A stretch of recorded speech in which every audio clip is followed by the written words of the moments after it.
कि बाड़मेर में जो 15 साल से जो जिस तरह का काम हो रहा है, जिस तरह से भय का माहौल है, जिस तरह से सबको बांटने की, तोड़ने की राजनीति हो रही है।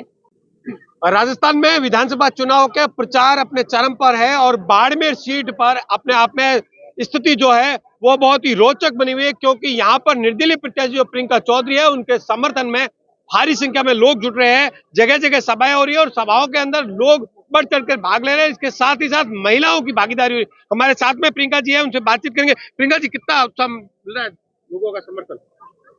आज इतने दिन हो गए प्रचार शुरू किए हुए, और हर दिन जो आशीर्वाद जनता का मिल रहा है, छत्तीस कौम के लोगों का मिल रहा है, तो हर दिन ऐसा लगता है कि आशीर्वाद 4 गुना बढ़ रहा है। यहाँ बुजुर्गों में इतना उत्साह है, युवाओं में जोश है, जो माताएं बहनें हैं। अभी आपने देखा कि इस सभा के अंदर जब मैं आई, तो बहनों ने मुझे अपनी गोद में उठा लिया। तो इतना स्नेह, इतना आशीर्वाद छत्तीस कौम के लोगों का मिल रहा है। मैं धन्यवाद देती हूँ आज आपके इस चैनल के माध्यम से सभी बुजुर्गों को, छत्तीस कौम के बुजुर्गों, युवाओं को, माताओं बहनों को, कि वो अपनी इस बच्ची को इतना आशीर्वाद, इतना सहयोग, इतना समर्थन दें। अच्छा प्रियंका जी, आपने जिस समय निर्दलीय, हालांकि जनता की डिमांड थी, मांग थी और आप निर्दलीय चुनावी मैदान में, उस समय आपको इस तरीके की उम्मीद थी कि जनता का इतना था आपको साथ में समर्थन मिल जाएगा? नहीं, मुझे उम्मीद नहीं थी, क्योंकि जब जो निर्णय हुआ, तब एक बार तो मैंने सोचा था कि राजनीति से संन्यास ले लूं। लेकिन मैं, बाप जी का आशीर्वाद, जगरामपुरी जी बाप जी का आशीर्वाद था, और छत्तीस कौम के लोग जब घर पे इकट्ठे हुए, उन्होंने आशीर्वाद दिया और उन्होंने कहा कि कदम पीछे नहीं हटाना है, हम साथ हैं। तो मैंने थोड़ी हिम्मत की कि चलो, बाप जी का आदेश है, मेरे गुरु हैं, उनका आदेश है तो मानना है। छत्तीस कौम की जनता ने जो निर्णय लिया उसको मानना है। लेकिन मैं आपको बता रही हूँ कि जैसे जैसे हम सभाएं कर रहे हैं, मैंने तो ऐसा चुनाव कभी देखा नहीं। यहाँ आप बुजुर्गों से पूछेंगे, उनसे भी पूछती हूँ, ऐसा कभी चुनाव देखा? क्योंकि ये चुनाव एक अलग तरह का बन गया। प्रियंका चेहरा है, लेकिन चुनाव प्रियंका नहीं लड़ रही।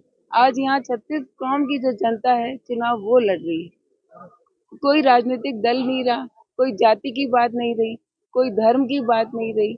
हर पार्टी से, हर जाति से, हर समाज से, हर धर्म से यहाँ आकर सब लोग अपनी इस बहन को समर्थन दे रहे हैं, आशीर्वाद दे रहे हैं। तो ये चुनाव जनता लड़ रही है, जीत भी जनता की होगी। अच्छा प्रियंका जी, सबसे बड़ा पहली बार ऐसा विधानसभा चुनाव देख रहे हैं, मुद्दे गायब है लेकिन भावनात्मक पूरी तरीके से चुनाव और जनता चुनाव लड़ रही है। देखिए, दोनों चीजें हैं। भावनाएं इसलिए है क्योंकि रामदान जी और गंगाराम जी के परिवार से हूँ, और उन्होंने हमेशा छत्तीस कौम को साथ लेकर यहाँ के लोगों के लिए काम किया। तो भावनाएं तो निश्चित रूप से, ये परिवार एक बहुत बड़ा परिवार है। मतलब रामदान जी का परिवार सिर्फ इतना ही नहीं है जो उनके अपने बच्चे हैं, बल्कि रामदान जी का परिवार में पूरे बाड़मेर की जनता आती है, छत्तीस कौम की जनता आती है। तो इसलिए आज ये सब लोग खड़े हैं, तो ये अपने परिवार का सदस्य मानकर उस विश्वास के साथ खड़े हैं। और मुद्दे तो निश्चित रूप से है ही, मुद्दे तो हम छोड़ ही नहीं सकते, क्योंकि जो आज इनकी भावना है वो बाड़मेर के लिए बनी है। कि बाड़मेर में जो 15 साल से जो जिस तरह का काम हो रहा है, जिस तरह से भय का माहौल है, जिस तरह से सबको बांटने की, तोड़ने की राजनीति हो रही है, जो विकास होना चाहिए था वो नहीं हो रहा, जो सड़कों की हालत है, बिजली की हालत है, तो वो मुद्दे गौण नहीं है, मुद्दे वही है। लेकिन चुनाव जनता लड़ रही है, अपने काम के लिए लड़ रही है, और जनता को अधिकार मिले उसके लिए लड़ रही है। अच्छा, सबसे अहम, क्योंकि चुनावों में राजनीतिक मुद्दे बनाए जाते हैं, क्या ऐसी कोई आशंका भी है कि आने वाले दिनों में माहौल को खराब करने की भी कोई कोशिश हो?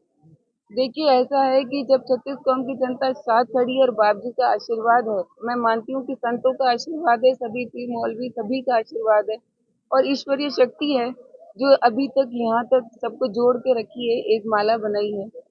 हाँ, प्रयास तो लोग करेंगे ही, माहौल बिगाड़ने का भी करेंगे, और कर भी रहे हैं। लेकिन छत्तीस कौम के लोग हैं, वो सतर्क है, सावधान है। और आज इस आपके चैनल के माध्यम से मैं सबको ये विनती भी करना चाहूंगी कि ये जो चुनाव का समय है, इसके अंदर बहुत कुछ होगा। आपको डराया भी जाएगा, आपको धमकाया भी जाएगा, या हो सकता है कि आपके बीच से ही कुछ लोगों को ऐसे तैयार कर दिया जाए। सावधान रहिएगा, सतर्क रहिएगा, और अगर किसी से वोट मांगने जाए तो झोली फैला के मांगिएगा, जैसे मैंने झोली फैलाई है।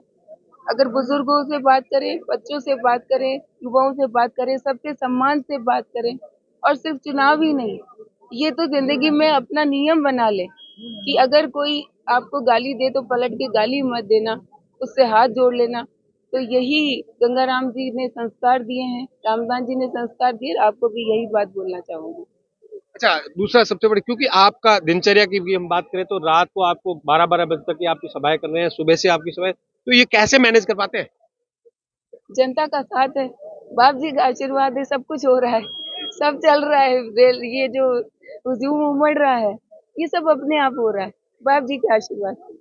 तो ये है प्रियंका चौधरी, जिनका साफ तौर से कहना है कि जनता का जो आशीर्वाद मिल रहा है वही चुनाव लड़ रहे हैं, और इस बार जो चुनाव है वो अपने आप में अलग ढंग से बना हुआ है, क्योंकि पार्टियों का यहाँ पर महत्व नहीं है और निर्दलीय के पक्ष में यहाँ पर जनता उद्वेलित हो रही है।